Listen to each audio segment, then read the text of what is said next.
Bom dia, meninos e meninas, sejam bem-vindos a mais uma aula da Língua em Foco. E hoje a gente vai falar das formas nominais do verbo. Vamos lá? As formas nominais verbais são classificadas pela gramática da língua portuguesa como infinitivo, gerúndio e particípio. Esses são as formas nominais verbais. O verbo é uma categoria de palavra que expressa, como vocês sabem, a ação, estado, mudança de estado ou fenômenos da natureza. Entretanto, em determinadas situações, assumirá a função de nome. E o que é assumir a função de nome?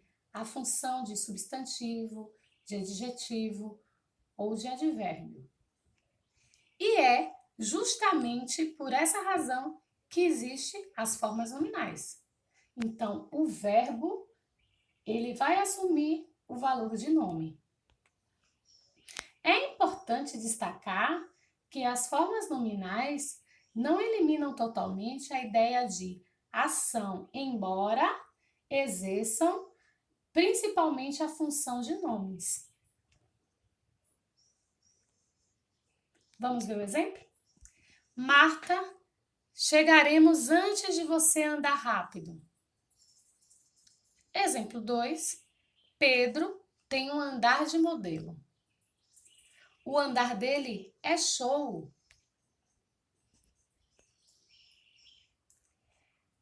Na oração 1, em que nós temos Marta, chegaremos antes de você andar rápido, tem a ideia, o andar, a palavra andar, o verbo andar, tem a ideia de ação ou movimento. Porque a palavra andar, nesse caso, exerce a função própria de verbo. Do contrário, na oração do exemplo 2, que é a frase Pedro tem um andar de modelo, o andar dele é show, a mesma palavra, esse mesmo verbo, exerce outra função. Agora, antes do andar, tem os artigos, tem os determinantes, que a gente conhece, os artigos, os determinantes, que é o um e o o. Lembram-se que quando a gente viu substantivo, vimos que o artigo é o determinante do substantivo. Como assim? O artigo faz parte das classes de palavras que vai acompanhar sempre o substantivo, certo? Nesse caso, exerce a função sintática de sujeito e, consequentemente, é um substantivo. Então, Pedro tem um andar. Aqui, esse andar, ele não assume valor de verbo, né? E o andar dele é show, também não assume função de verbo, porque vem acompanhados de um determinante. E a função deles aqui não é de substantivo. Então, significa que o infinitivo, que é o primeiro tipo de forma nominal que veremos, equivale ao valor de um substantivo. O gerúndio equivale ao valor de um adjetivo ou de um advérbio, ele pode assumir dentro de um contexto. O particípio também pode equivaler dentro do contexto o valor de adjetivo, mas a gente vai ver um por um. O emprego do infinitivo. Então, essa forma nominal do verbo deve ser utilizada quando há intenção de exprimir o processo verbal e em eficiência, ou seja, exprime a noção de ação do verbo, aproximando do substantivo. Lembra-se que falou lá anteriormente que mesmo ele assumindo, né, ele tendo a função de nome, ele pode sim exprimir uma noção de ação, ok? Então, quando o verbo está no infinitivo, ele vai ser o verbo na sua forma original. Como assim, Pro? Andar, beber, partir, querer. Então, a terminação do verbo vai ser sempre em R. É o verbo sempre na sua originalidade. Exemplo: fumar faz mal à saúde. Fumar aqui, apesar de dar uma noção de ação, a função dele aqui é de substantivo, né? O que faz mal à saúde? Fumar. Fumar aí é o quê? Sujeito. Se é sujeito, é substantivo, ok? É preciso saber viver. Aqui nessa frase também a palavra viver, apesar de dar a noção de ação, viver, ok? De ser um verbo, né? Inicialmente, na sua originalidade, ele é um verbo intransitivo, porque é aquele tipo de verbo que, na sua essência por si só, ele tem sentido completo, ele não precisa de um complemento, porque você sabe o que significa a palavra viver, ok? Nessa frase, ele assume o valor do substantivo. O infinitivo, ele pode ser pessoal ou impessoal, ok? Ele se classifica em dois tipos. O infinitivo pessoal é aquele que ele pode flexionar, ok? Se ele pode flexionar, significa que ele não fica estável. O amar, o querer, o partir, ele vai flexionar, né? Mas ele só flexiona se ele tiver um sujeito junto dele, certo? Então, para nós amarmos, só basta ser feliz. Então, quem é o sujeito? Nós, ok? E amarmos é o infinitivo pessoal. É o verbo na originalidade mais uma terminação. Aqui eu trouxe para vocês a conjugação do infinitivo pessoal. Eu, no eu e nem no ele. Isso significa que nem na primeira pessoa do singular, nem na terceira pessoa do singular, ele vai variar. Ele varia somente na segunda pessoa do singular, na primeira, segunda e terceira pessoa do plural. Se for no sentido de primeira pessoa do singular, ele não varia, então ele vai continuar ficando em encontrar. Tu encontrares, no sentido de encontrares. Na terceira pessoa do singular, ele também não varia, ele continua a encontrar. Isso é para qualquer verbo. Você pode colocar qualquer uma dessas terminações que vai dar certo. Então, na primeira pessoa do plural fica encontrarmos. Na segunda pessoa do plural, encontrardes. E na terceira pessoa do plural, encontrarem. Você pode colocar qualquer outro verbo. Por exemplo, beber, bebermos, beberem. Então, essa é a conjugação do infinitivo pessoal.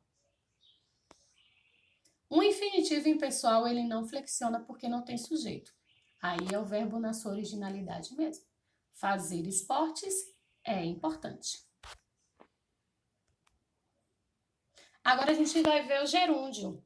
O gerúndio deve ser utilizado quando há a intenção de expressar continuidade. É importante lembrar, ligar o gerúndio a essa palavra. Continuidade do processo verbal, realizando as funções do advérbio ou de adjetivo, certo? Então, ele vai dar uma noção de continuidade do processo verbal e vai assumir o valor de ou de advérbio ou de adjetivo. O elemento mórfico que o caracteriza é a desinência NDO, ok? Falando, bebendo, querendo, são alguns exemplos de verbos no gerúndio. Diferente do infinitivo, ele não tem classificação. Então, exemplos. A empregada serviu uma sopa fervendo. Aqui fervendo tem valor de substantivo. Está qualificando, caracterizando a palavra sopa. caminhando e cantando e seguindo a canção.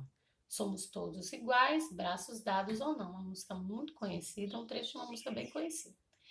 E aqui, caminhando e cantando e seguindo essas três formas nominais que estão aí classificadas como gerúndio, eles vão assumir aqui o valor de advérbio. É o modo, né? Dando um sentido de modo, ok? Mas também é importante enfatizar que no gerúndio também, ele além de assumir o valor de adjetivo e advérbio, ele também pode expressar uma ideia imperativa. Andando, já para o banho. Então aqui é um exemplo de uma frase em que a forma nominal ela vai assumir o valor imperativo, de ordem, né? De indicar uma ordem. O particípio. O particípio, ele já tem classificação, assim como o infinitivo. Ele deve ser utilizado quando há intenção de exprimir um resultado da ação verbal. Então, no particípio, diferente do gerúndio, o gerúndio ele tem a função de dar continuidade. No particípio, a intenção ali daquela forma verbal é exprimir um resultado de uma ação, né? Acumulando tanto as funções do verbo quanto do adjetivo. Sua desinência é ido ou ado, ok? Mas é sempre bom lembrar que há na língua portuguesa particípio regular e irregulares. Vamos lá. Paulo havia acendido a lareira e a lareira foi acesa por Paulo. São dois exemplos de frases em que eu tenho ali a forma nominal no particípio. Particípio regular é acompanhado dos verbos auxiliares ter e haver. Então, sempre que aparecer os verbos classificados como particípio regular, que são aqueles que têm as terminações em ado ou ido, eles sempre vão estar acompanhados ou do verbo ter ou do verbo haver. Vamos lá? Tenho viajado muito ultimamente. Aí, o verbo auxiliar ter mais o verbo no particípio em ado ou ido, viajado nesse caso. O primo tinha cantado brilhantemente no evento.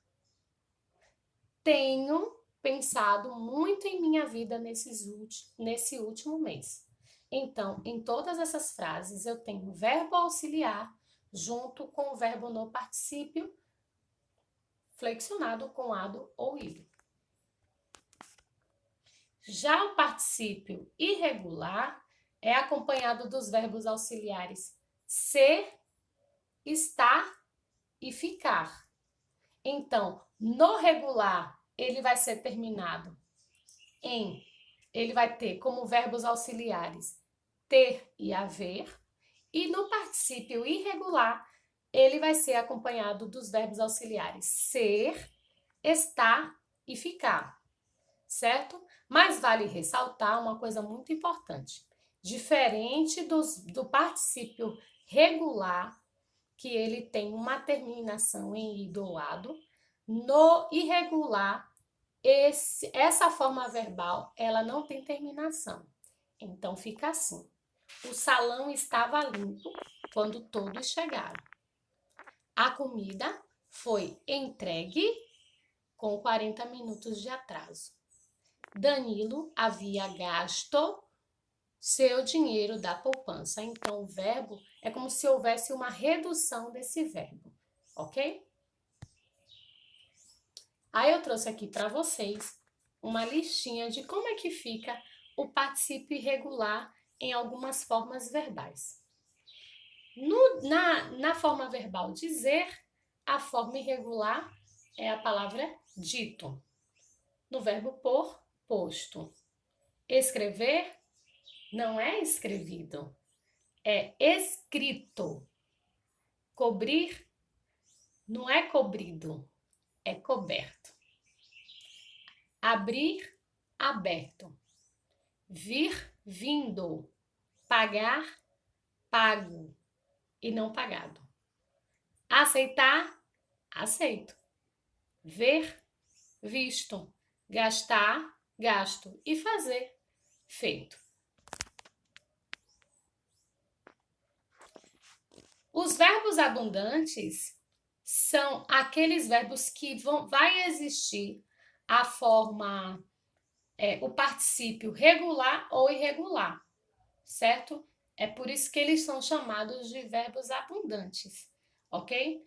Como nós vimos anteriormente, existem verbos que só vai ter como ser flexionado na forma irregular, mas há verbos que há as duas flexões, é por isso que a gente chama de verbos abundantes. Aí aqui eu trouxe também uma listinha. Verbo aceitar, aceitado e aceito. Pode ser utilizado os dois tipos. Lembrando que, óbvio, que no regular, o verbo vai vir sempre, esse aceitado, por exemplo, ele vai vir sempre com os verbos auxiliares ter ou haver. E no irregular, ser, estar ou fazer, certo? Entregar, entregado, entregue, ganhar, ganhado, ganho, juntar, juntado e junto, limpar, limpado e limpo, matar, matado e morto, o verbo pegar, pegado e pego, e assim sucessivamente. Qualquer dúvida sobre o uso das formas nominais, é só entrar em contato no meu e-mail ou mandar uma mensagem pelo meu WhatsApp. Tenha um excelente dia. Um forte abraço.